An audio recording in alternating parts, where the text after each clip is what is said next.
Bismillahirrahmanirrahim. Alhamdulillah wa syukrulillah ala ni'matillah. Ashhadu an la ilaha illallah wahdahu la syarika lah. Wa ashhadu anna sayyidana Muhammadan abduhu wa rasuluh. Allahumma salli wa sallim wa barik ala sayyidina Muhammad wa ala alihi wa sahbihi wa mawalah, amma ba'd. Yang kita hormati dan kita cintai para habaib, para alim ulama, guru-guru agama, para muhibbin, hadirin hadirat rahimakumullah. Puji syukur selalu kita haturkan kehadirat Allah Subhanahu wa taala atas berbagai nikmat yang selalu diberikan kepada kita semua. Dan juga tidak lupa salawat dan salam selalu kita haturkan kepada junjungan kita Nabi besar Muhammad sallallahu alaihi wasallam, dan kepada seluruh keluarga, para sahabat, zurriyat dan pengikut beliau sampai hari akhir nanti. Para muhibbin rahimakumullah, as-suratul khamisah min suwaril Quran, suratul Maidah. Surat yang kelima daripada surah-surah yang ada di dalam Al-Quran, yaitu suratul Maidah. Suratul Maidah ini madaniyatun, diturunkan kepada Rasulullah sallallahu alaihi wasallam sesudah beliau hijrah ke Madinah. Wa ayatuha, dan ayatnya suratul Maidah ini asyruna wa mi'ah, 120 ayat. 120 ayat isinya surat Al-Maidah tersebut. Al-Maidah itu artinya adalah talam. Talam.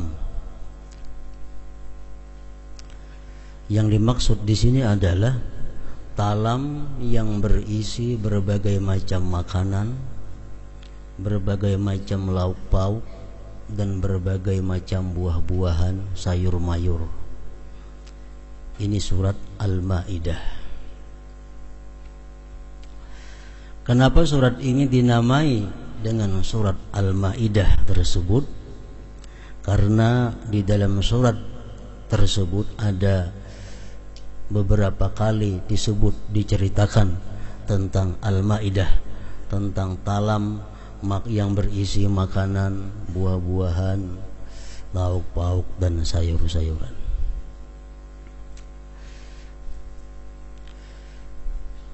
Yang demikian dikisahkan oleh Allah Subhanahu wa taala dari ayat 112 sampai 115. Idz qala al-hawariyuna ya Isa ibn Maryam hal yastati'u rabbuka ay yunazzila 'alaina ma'idatan minas sama' qala ittaqullaha in kuntum mu'minin. Ketika berkata para pengikut Nabi Isa, ya Isa ibn Maryam, hai Isa putranya Maryam. Di sini jelas bahwa kedudukan Nabi Isa alaihissalam ini di bawah daripada kedudukan yang dimiliki oleh Nabi kita Muhammad sallallahu alaihi wasallam. Di sini dapat dilihat bahwa Allah Subhanahu wa taala tidak menegur pengikut Nabi Isa. Mereka memanggil dengan ya Isa, wahai Isa. Allah tidak menegur. Pengikut memanggil Rasulnya dengan sebutan ya Isa. Bahasa kitanya basisi. Tapi kalau untuk junjungan kita Nabi besar Muhammad sallallahu alaihi wasallam, begitu ada sahabat yang memanggil beliau dengan ya Muhammad, Allah menurunkan ayat la taj'alu du'a ar-rasuli bainakum ka du'a ba'dikum ba'da. Jangan kalian memanggil Rasul di antara kalian seperti kalian memanggil sebagiannya. Allah melarang bahwa pengikut Nabi Muhammad ini memanggil beliau dengan sebutan ya Muhammad. Dan Allah Subhanahu wa taala sendiri di dalam Al-Qur'anul Karim tidak ada memanggil Rasul dengan ya Muhammad.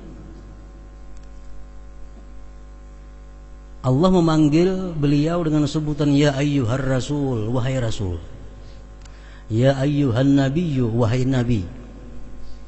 Tapi kalau Allah memanggil Adam, ya Adam uskun anta wa zaujukal jannah. Hai Adam. Nah, Allah memanggil Ibrahim, ya Ibrahim, hai Ibrahim. Allah memanggil Musa, ya Musa. Allah memanggil Isa, ya Isa. Tetapi untuk nabi kita, Allah memanggil ya ayyuhar rasul, wahai rasul. Ya ayyuhan nabi. Nah, ini pengikut Nabi Isa alaihi salam, mereka memanggil nabinya, memanggil rasulnya ya Isa bin Maryam. Hai Isa, putranya Maryam. Hal yastati'u rabbuka ay yunazzila 'alaina ma'idatan minas sama'. Wahai Isa, adakah bisa Tuhan engkau itu menurunkan atas kami talam yang berisi berbagai macam makanan minas sama, dari langit. Ini permintaan kepada Nabi Isa. Nabi Isa, kawalah Tuhan itu menurunkan lawan kita ini makanan. Nah, jadi kita kada bermasakan lagi, kayaknya turun talam dari langit berisi makanan minuman masih cukupnya. Lalu ujar Nabi Isa, qala taqullah, wahai pengikutku, takutlah kamu akan Allah. In kuntum mu'minin, jikalau kalian beriman. Artinya kada usah minta-minta macam itu lawan Allah Ta'ala. Pengikut Nabi Isa menjawab lagi, qalu nuridu an na'kula minha wa tatma'inna qulubuna wa na'lama an qad sadaqtana wa nakuna 'alaiha minasyahidin. Kami hendak demikian wahai Nabi Isa. Kami hendak makan dari makanan itu, dan agar tentram hati kami, dan kami tahu bahwa engkau membenarkan kami, dan kami menyaksikan bagaimana talam itu turunnya dari langit.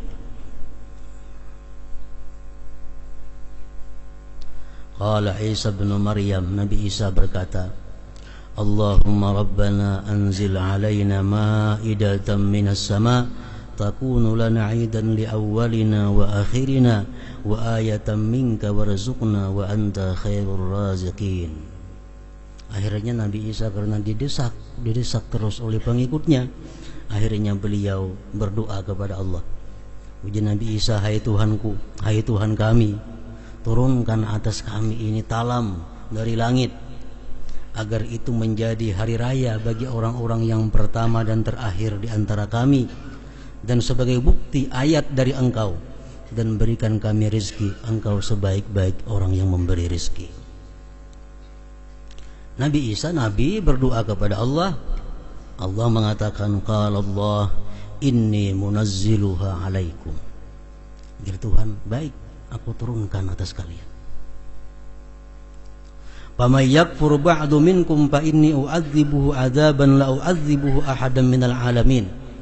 Tapi ujar Tuhan, barang siapa kafir sesudah aku turunkan itu talam tadi, maka akan aku azab dia akan azab yang belum pernah aku azab seluruh bangsa ini.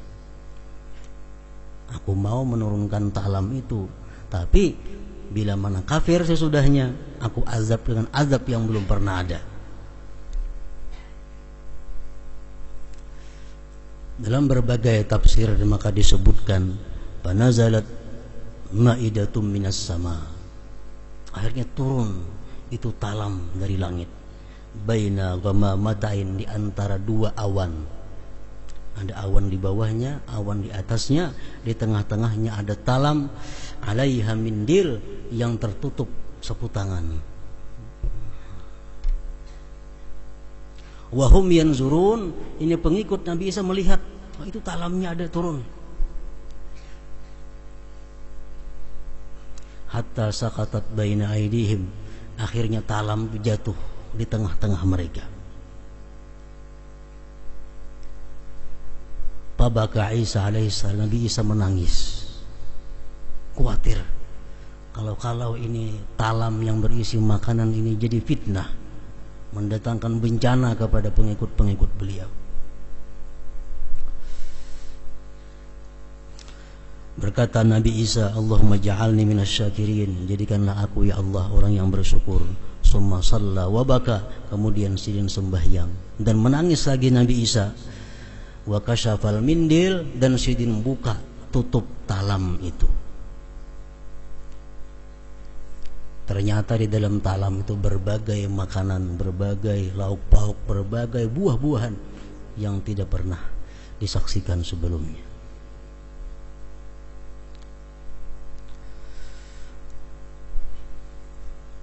Lalu ujar Nabi Isa, sudah sidin buka, bismillah khairir razikin. Makan, ujar Nabi Isa, makan ini. Jadi pengikut Nabi Isa, kul anta awwala, pian dulu makan. Gairi juga pengikut Nabi Isa nih, kalau pian apa talam nih isinya. Kul anta awwalan, makan pian dulu. Fakhala, ujar Nabi Isa, ya'kulu minha man sa'alaha, siapa nang minta itu nang makan. Fakhafu ay ya'kulu minha, mereka takut makan. Akhirnya Nabi Isa memanggil umatnya yang sakit, lumpuh, yang ada penyakit kulitnya, yang ada penyakit lipraknya, yang berbagai macam penyakit dikumpul oleh Nabi Isa, yang fakir miskin dikumpul mencapai orang 1.000 lebih. Berarti ganal banget alamnya itu, beribu-ribu kalau orang makan. Jadi Nabi Isa kepada orang-orang tersebut, makan. Akhirnya makan. Nang lumpuh begitu makan, kau buka. Nang karena penyakit kulit begitu makan, bersih kulitnya. Nang mana buta begitu makan, melihat. Nang mana tuli begitu makan, bisa mendengar. Akhirnya habis. Panadima man la ya'kul, menyesal orang yang ada mau makan tadi. Menyesal. Nah, ini Al-Maidah ngarannya, talam. Jadi menurut riwayat, sebagian riwayat mengatakan itu turun 2 kali sehari selama 40 hari. Sukan turun, kamarian turun, makanan selama 40 hari. Sesudah 40 hari, Allah Subhanahu wa ta'ala mengeluarkan satu peraturan bahwa makanan yang diturunkan itu kada boleh dimakan oleh orang kaya. Kada boleh lagi umpat makan di situ orang kaya. Dan makanan itu supaya dihabiskan di situ juga, jangan dibawa bulik ke rumah. Dan jangan disimpan untuk esok hari.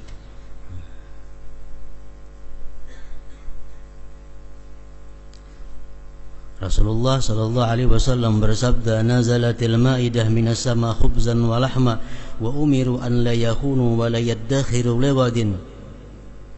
Talam diturunkan dari langit, roti ada, dalamnya daging ada,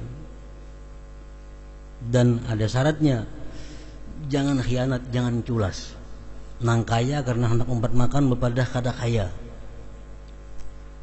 Nang memakan karena merasa nyaman, nak membawa bulik ke rumah, merasa akan nang lain-lainnya. Dan ada sebagian lagi nang menyimpan. Akhirnya mereka khianat, mereka culas, mereka membawa ke rumah, mereka menyimpan untuk esok. Fakhanu waddakharu wa rafa'u famusikhu qirdatan wa khanazira. Akhirnya mereka dirubah bentuknya menjadi kera dan babi.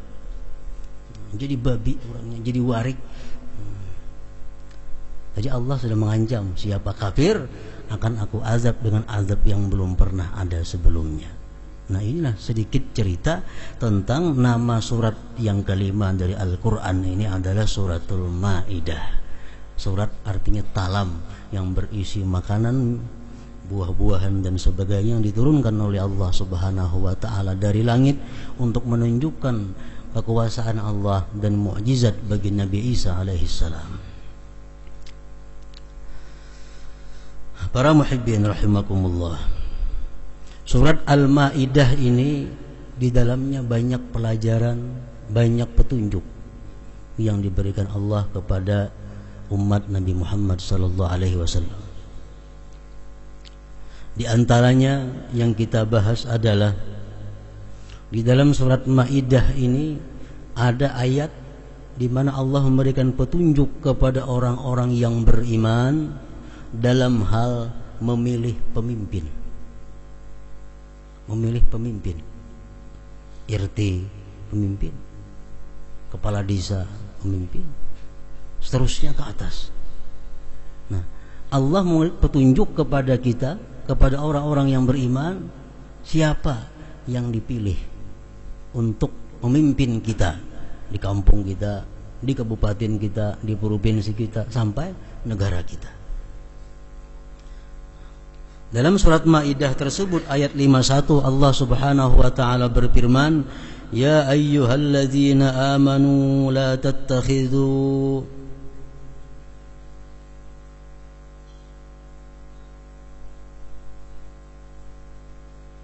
tattakhidul yahuda wan nasara awliya ba'duhum awliya'u ba'd wa may yatawallahum minkum fa innahu minhum innallaha la yahdil qaumaz zalimin." Hai orang-orang yang beriman, jangan kamu menjadikan orang-orang Yahudi, orang-orang Kristen pemimpin. Jangan. Sebagian mereka pemimpin, sebagian mereka tak membubuhannya ayo aja. Tapi orang beriman jangan.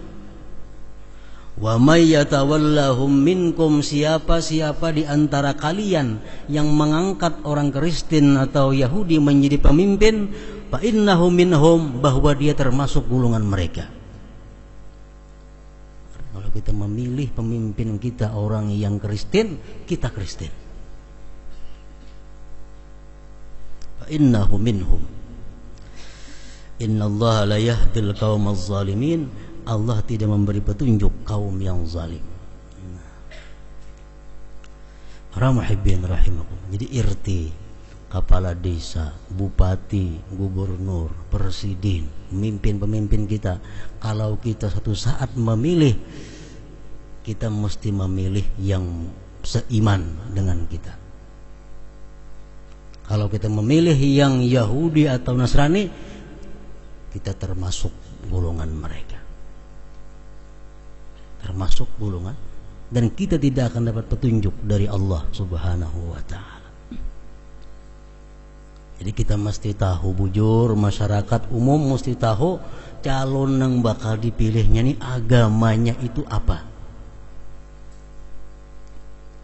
Jangan memandang orang di sekitar pemimpin itu, tapi pemimpinnya itu agamanya apa? Apakah Kristen? Apakah itu non-Islam? Nah, Allah melarang kita memilih orang yang non-Islam memimpin kaum muslimin. Anggota DPR, jangan bahapal kita pilih. Patahu kada orangnya ngarannya pindah putungan M pemulaannya. M itu kada tentu Muhammad.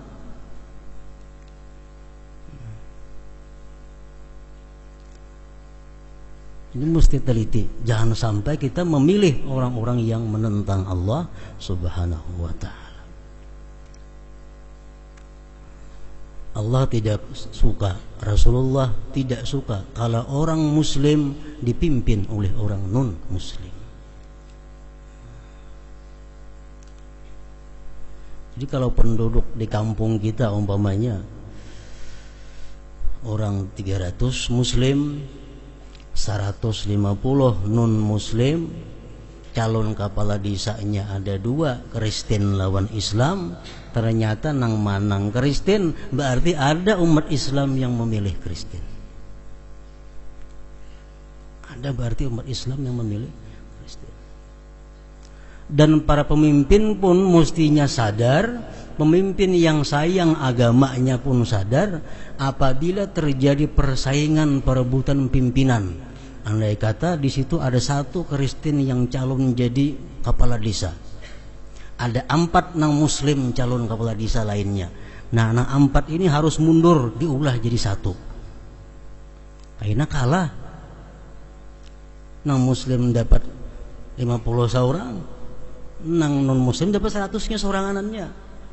Nah, jadi pemimpin-pemimpin yang muslim yang sayang agamanya bila menghadapi hal seperti ini mesti mundur, mesti bersatu, pilih yang mana yang terbaik. Pemimpinnya yang salah bukan umat Islamnya lainnya. Umat Islam semua memilih yang muslim, cuma terbagi-bagi orangnya. Nah, sedangkan Kristen cuma 1, akhirnya inya nang menang. Jangan sampai itu, maka kita akan menjadi satu bangsa yang tidak disenangi oleh Allah Subhanahu wa taala. Itu disebutkan dalam surat Al-Maidah ini, cara memilih pemimpin.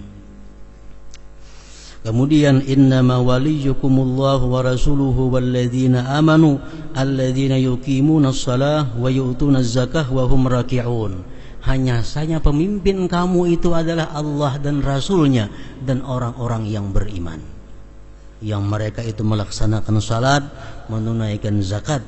Nah, itulah mereka rukuh kepada Allah Subhanahu wa taala. Jadi Allah dengan jelas memerintahkan bahwa yang beriman. Wa may yatawallallaha wa rasulahu walladzina amanu fa inna hizballahumul muflihun. Siapa-siapa yang mengangkat Allah pemimpinnya, orang-orang beriman pemimpinnya, Rasulullah pemimpinnya, maka itu partai Allah pasti akan menang, pasti akan beruntung. Para muhibbin rahimakumullah. Kemudian dalam ayat lain surat Al-Maidah, Allah memberikan petunjuk pemimpin yang beriman kepada Allah bagaimana supaya menjadi pemimpin yang takwa. Firman Allah dalam surat Al-Maidah, "Wala yajrimannakum syana'anu qaumin 'ala an la ta'dilu i'dilu huwa aqrabu littaqwa wattaqullaha innallaha khabirum bima ta'malun." Artinya jangan menyirit akan kalian oleh karena ketidaksenangan satu kaum kepada kalian. Jangan menyirit itu bahwa kalian berbuat zalim kepada itu kaum yang tidak senang kepada kalian. Adillah kamu, karena adil itu lebih dekat kepada takwa, dan takwalah sesungguhnya Allah mengetahui apa yang kalian perbuat. Nah, ini masih dalam hal pemilihan pemimpin. Biasa si A lawan B jadi berebut jadi kepala desa. Ini di kampung ini A nang manang, nang di pintang sini B nang manang. Nyatanya B nang naik jadi kepala desa tak banyak suara. Nah, kayaknya si kepala desa ini mantang-mantang ingin naik kepala desa, orang-orang nang kada memilihnya dahulu dipersulitnya. Mulai KTP 2 bulan ya tuntung. Ada subsidi baras, ada diberi. Ini grupnya dulu lain numpang kami ini. Nah, Allah melarang itu. Allah sudah membaca keadaan yang akan terjadi akan datang. Pemimpin itu macam itu kayaknya. Bila kada bubuhannya, kada dinyamaninya. Nah, jalan kada dibaiki-akannya sini kalah pengaku dulu, mesti dibaiki-akan jalan sini. Nah, wala yajrimannakum syana'anu qaumin 'ala an la ta'dilu. Karena orang kada memilih seorang lalu kada mau adil lawan orang itu. Ya'dilu, adillah kamu kata Allah. Huwa aqrabu littaqwa wattaqullah innallaha khabirum bima ta'malun. Nang jadi kepala desa, nang jadi bupati, gubernur sampai presiden, ini ayat umum. Pemimpin-pemimpin. Jadi walaupun rakyat yang dulunya kada memilih seorang, tapi seorang sudah sekarang jadi pemimpin, mesti berbuat adil kepada seluruh rakyat. Kada ada lagi yang pendukungku, kada pendukungku tuh kada ada lagi. Kalau sudah seorang jadi. Nah, itu Allah mengingatkan dalam surat Al-Maidah ini. Para muhibbin rahimakumullah. Kemudian lagi dalam surat Al-Maidah ini Allah Subhanahu wa taala memberikan petunjuk kepada orang-orang yang ingin dekat dengan Allah, orang yang ingin menjadi muqarrabin. Allah memberikan petunjuk bagaimana cara menyikapi dunia. Bagaimana cara menyikapi dunia dan kenikmatan dunia ini? Disebutkan dalam beberapa kitab tafsir, pada zaman Rasulullah sallallahu alaihi wasallam telah berkumpul di rumahnya Utsman bin Maz'un, dan sanak angkat Rasulullah sallallahu alaihi wasallam. Berkumpul di rumah Utsman bin Maz'un ini Abu Bakar Siddiq, Ali karramallahu wajhah, Ibnu Mas'ud, Salman Al-Farisi, banyak berkumpul sahabat-sahabat. Berkumpul berunding kayak apa? Hendak bujur-bujur mendekatkan diri kepada Allah Subhanahu wa taala dan jangan diganggu oleh dunia. Nah, ada saran di antara mereka, kalau kita bujur-bujur hendak lawan Tuhan 100% itu, kita malam jangan beguringan, beribadah. Kayaknya siang kita puasa. Kalaupun kita hendak guring, jangan betilam, belapak saja. Jangan makan yang nyaman-nyaman, jangan makan daging, jangan makan hintalu, jangan makan beras yang baik, jangan. Dan jangan berharum-harum. Jangan berkendaraan, berjalan aja. Jadi kuda, unta jangan dipakai. Bujur-bujur jadi seorang hamba. Bini diceraikan, bini punakan. Pakaian yang baik-baik dibuang, ganti pakaian karung. Dan kemaluan dipotong, dikebiri. Supaya lawan dunia ini hati tidak sedikit pun lagi, khusus menuju Allah Subhanahu wa taala. Allah Subhanahu wa taala dalam surat Al-Maidah menurunkan ayat, ya ayyuhalladzina amanu la tuharrimu thayyibati ma ahallallahu lakum wa la ta'tadu innallaha la yuhibbul mu'tadin. Dari Tuhan, hai orang-orang yang beriman, jangan kau haramkan sesuatu yang baik yang telah dihalalkan oleh Allah Subhanahu wa taala.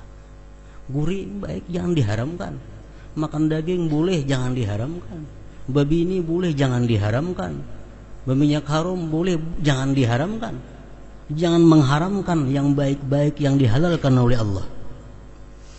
Allah sebutin aja, minta wala ta'tadu, jangan melampau batas.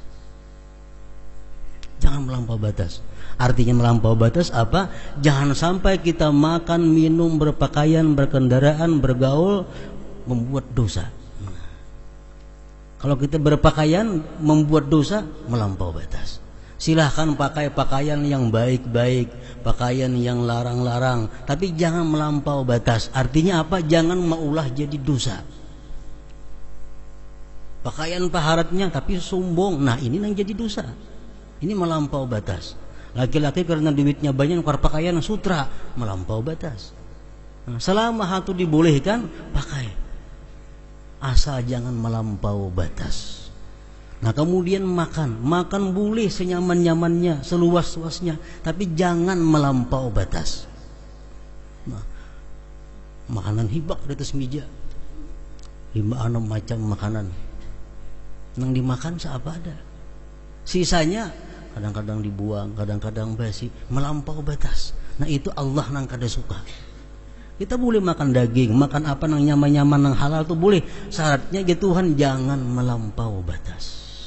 Nah, jadi maksudnya bahwa kita menikmati kenikmatan dunia yang halal, yang baik, yang diberikan oleh Allah Subhanahu wa taala, itu tidak mengganggu ibadah, tidak mengganggu hubungan kita dengan Allah, tidak merusak kedekatan kita dengan Allah, asalkan kita lakukan yang demikian tadi, jangan sampai melampau batas.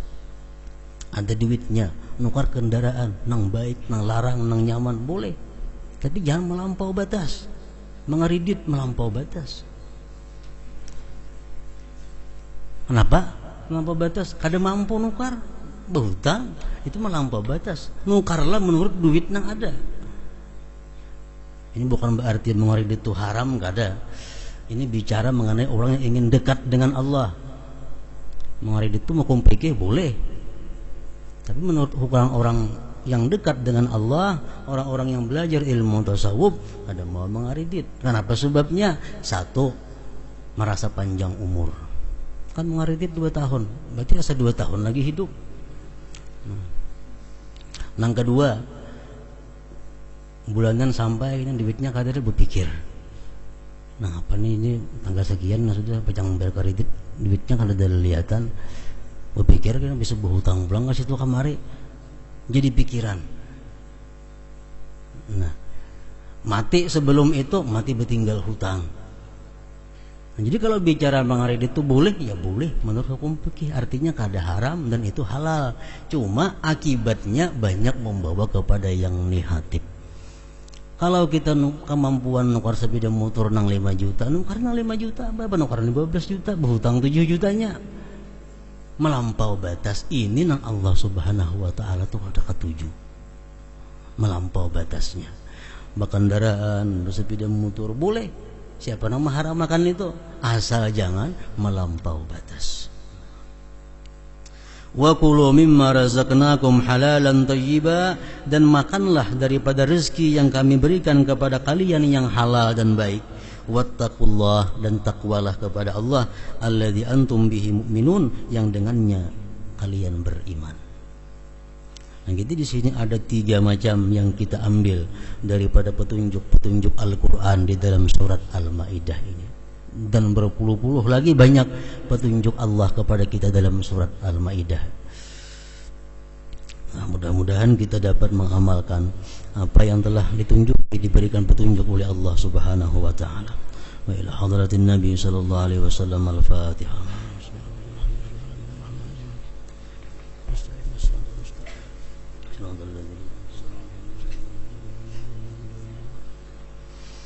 Asyhadu an la ilaha illallah wahdahu la syarika lah.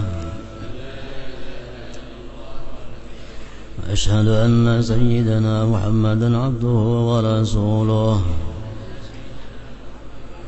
لا إله إلا الله نستغفر الله لا إله إلا الله نستغفر الله لا إله إلا الله